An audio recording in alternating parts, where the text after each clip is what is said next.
Break के बाद एक बार फिर आप सभी का स्वागत है। इस वक्त की बड़ी जानकारी, बीजापुर से नक्सलियों के खिलाफ सुरक्षा बलों का एक्शन। मुठभेड़ से जुड़ी हुई बड़ी खबर है। बताते चले कि ये बड़ी जानकारी सामने आई है। बीजापुर जिले के उत्तर पश्चिमी क्षेत्र के जंगल पहाड़ी इलाकों में माओवादियों की नेशनल पार्क एरिया कमेटी के डीवीसीएम दिलीप बेड़जा और अन्य सशस्त्र माओवादियों की मौजूदगी की सूचना के आधार पर कार्रवाई की जा रही है। डीआरजी, कोबरा, एसटीएफ की संयुक्त टीम यहां पर सर्च ऑपरेशन जारी रख रही है और सर्च ऑपरेशन के दौरान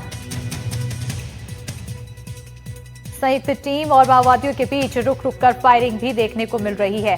अब तक सर्च ऑपरेशन के दौरान मुठभेड़ स्थल से 2 पुरुष माओवादी कैडरों के शव मिले हैं। उनके पास से AK-47 जैसे ग्रेडेड स्वचालित हथियार भी बरामद किए गए हैं। पुलिस महानिरीक्षक बस्तर रेंज सुंदरराज पी ने कहा है कि कठिन भौगोलिक परिस्थितियों और अन्य चुनौतीपूर्ण हालात के बावजूद डीआरजी, कोबरा, एसटीएफ के जवान साहस और प्रतिबद्धता के साथ सशस्त्र माओवादी कैडरों के विरुद्ध निर्णायक अभियान निरंतर जारी रखे हुए हैं। बताते चले कि शुरुआती पहचान विवरण से संकेत मिलता है कि मृत माओवादी कैडरों में से एक नेशनल पार्क एरिया कमेटी का कुख्यात माओवादी कैडर डीवीसीएम दिलीप बेड़जा हो सकता है। ये जानकारी पी सुंदरराज देते नजर आए। वहीं उन्होंने आगे कहा कि जबकि दूसरे माओवादी कैडर के शव की पहचान अभी बाकी है। अभियान पूर्ण होने के यानी कि अभियान पूरा जब हो जाता है उसके बाद बाकी की रिपोर्ट डिटेल में सामने आएगी। तो वहीं इस वक्त की बड़ी जानकारी बीजापुर से है। बड़ी खबर आपको दे रहे हैं, नक्सलियों के खिलाफ सुरक्षा बलों का एक्शन। मुठभेड़ में डीवीसीएम दिलीप बेड़जा के मारे जाने की खबर है। मौके से 2 नक्सलियों के शव और हथियार बरामद किए गए हैं। इस वक्त की बड़ी जानकारी आपको दे रहे हैं, जहां मौके से 2 नक्सलियों के शव और हथियार बरामद किए गए। AK-47 की यहां पर बात कही जा रही है। मुठभेड़ जारी है। फिलहाल दोनों तरफ से रुक रुक कर फायरिंग भी हो रही है। बीजापुर से इस वक्त की बड़ी जानकारी, नक्सलियों के खिलाफ सुरक्षा बलों का एक्शन देखने को मिल रहा है। मुठभेड़ में डीवीसीएम दिलीप बेड़जा के मारे जाने की खबर मानी जा रही है। 2 नक्सलियों के मारे जाने की खबर है। एक की पहचान और वहीं दूसरे की अभी पहचान की जाना बाकी है। बताते चले कि मौके से 2 नक्सलियों के शव मिले हैं। हथियार भी बरामद किया गया है। इस वक्त की बड़ी जानकारी, फिलहाल मुठभेड़ जारी है। ज्यादा जानकारी के साथ फोनलाइन पर सहयोगी पंकज सिंह भदौरिया जुड़ चुके हैं। पंकज, क्या कुछ अधिक जानकारी फिलहाल इस मुठभेड़ से जुड़ी हुई?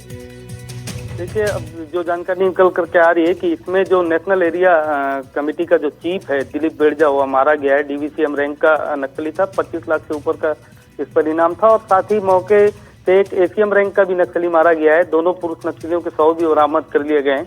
घटना स्थल से AK-47 और ग्रेनाइट और लांचर भी बरामद हुए हैं। हालांकि पुलिस ने अभी यह भी अपडेट दिया है कि मुठभेड़ उस इलाके में फोर्स अभी तक वापस नहीं लौटी है और वहां पर 25 से 30 नक्सलियों की मौजूदगी है। फोर्स तीनों ओर से उन्हें घेर रखी है। जी बिल्कुल, क्योंकि इससे पहले भी कई अपडेट आ रही थी। माना जा रहा था कि पापा राव के भी ढेर होने की भी यहाँ पर सूत्रों के हवाले से कोई जानकारी सामने आ रही थी। इसको लेकर कोई डिटेल अब तक?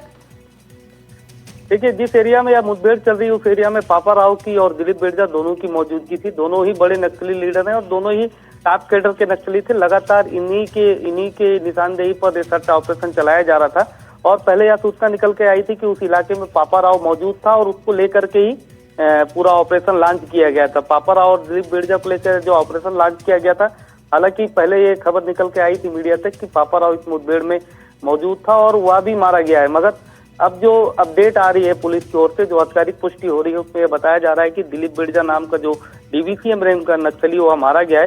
हालांकि पापा राव को लेकर के कोई अभी तक इस तरीके का आधिकारिक बयान नहीं आया है। मगर उस इलाके में अब भी पापा राव मौजूद है और फोर्स अभी भी उस इलाके को पूरा घेर करके रखी हुई है। जी बिल्कुल, बहुत शुक्रिया तमाम जानकारी देने के लिए पंकज।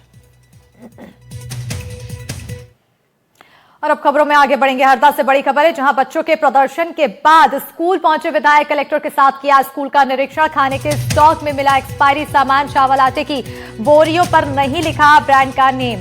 बताते चले कि पानी की टंकी में तैरते नजर आए कीड़े। स्कूल में लगा वाटर प्यूरिफायर भी खराब बताया जा रहा है। जांच के बाद तैयार की गई रिपोर्ट तो संबंधित अधिकारियों पर कार्रवाई का आश्वासन दिया गया है। स्कूली बच्चों ने पैदल यात्रा कर कलेक्ट्रेट पहुंचे थे और प्रदर्शन किया था, जिसके बाद अब विधायक मौके पर पहुंचे हैं, स्कूल पहुंचे हैं और कलेक्टर के साथ स्कूल का निरीक्षण किया गया।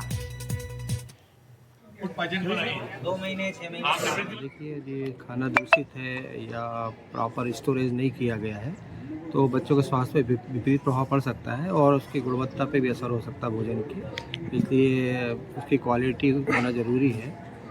जो बच्चे सुबह से 4 बजे पैदल गए थे उनको भी कुछ चोट वगैरह या कोई एक छाले बच्चे का उपचार हमने किया था, वहीं पर एम्बुलेंस थी हमारे साथ में, चिकित्सा दल था तो उसका तत्काल उपचार कर दिया। अभी हमारी टीम यहाँ पर दिन भर है, डॉक्टर्स की टीम है यहाँ पर। यदि किसी बच्चे को कुछ परेशानी होती है तो मैं तत्काल उपचार के दौरान निरीक्षण किया गया, क्या क्या चीज़ें पाई गई?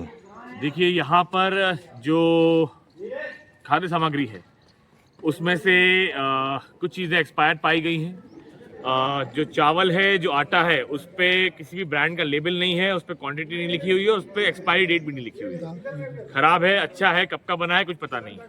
दूसरा, पानी की टंकी का निरीक्षण किया गया तो पानी की टंकी में मेढक हमने पाया और एक क्या बोलते पेड़ पूरा झाड़ उगा हुआ था, उसके अंदर से बदबू आ रही थी। मेरे हाथ में अब देखेंगे चिकटरपन है, वहीं से आ रहा हूँ टंकी देख के मैं। तो ये पानी का आरओ जो है बच्चों को पीने का खराब है, तो सोचिए वही पानी लोगों को पीना पड़ रहा है, बच्चों को पीना पड़ रहा है।